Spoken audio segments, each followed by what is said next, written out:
Onion hair growth serum. Onion hair growth serum use பண்ணுறதுனால hair damage இருக்காது, பொடுகு தொல்லை எதுவுமே இருக்காது, ஹேர் நல்ல க்ரோத் ஆகும். இது எப்படி செய்யறதுன்னு பார்க்கலாமா? சின்ன வெங்காய தோல் எடுத்துக்கணும். அதாவது ஒரு 10-20 சின்ன வெங்காயத்தோட தோல் எடுத்து நைட் ஃபுல்லாக கொஞ்சோண்டு தண்ணியில் ஊற வச்சுக்கிட்டு காலையில் எடுத்து பார்த்தா அந்த கலர் நல்லா சேஞ்ச் ஆகிடும், அதாவது பிங்க் கலரில் சேஞ்ச் ஆகிடும்.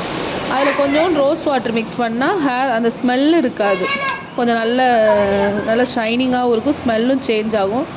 நான் யூஸ் பண்ணுற ரோஸ் வாட்டர் வந்து பஞ்சாரஸ் வந்து 1 லிட்டரே 150 ரூபா தான் வரும். கொஞ்சம் மணி சேவ் ஆகும். கொஞ்சோண்டு ரோஸ் வாட்டர் கலந்து அதை ஒரு சின்ன ஸ்ப்ரே கண்டெய்னரில் மாற்றி வச்சுக்கிட்டு வீக்லி ஒன்ஸ் யூஸ் பண்ணால் சீரம் டைப்பில் யூஸ் பண்ணணும். அதாவது மண்டை ஓட்டில் படுற மாதிரி யூஸ் பண்ணால் 1 மந்த்லேயே நல்ல ரிசல்ட் தெரியும், ஹேர் டேமேஜ் இருக்காது.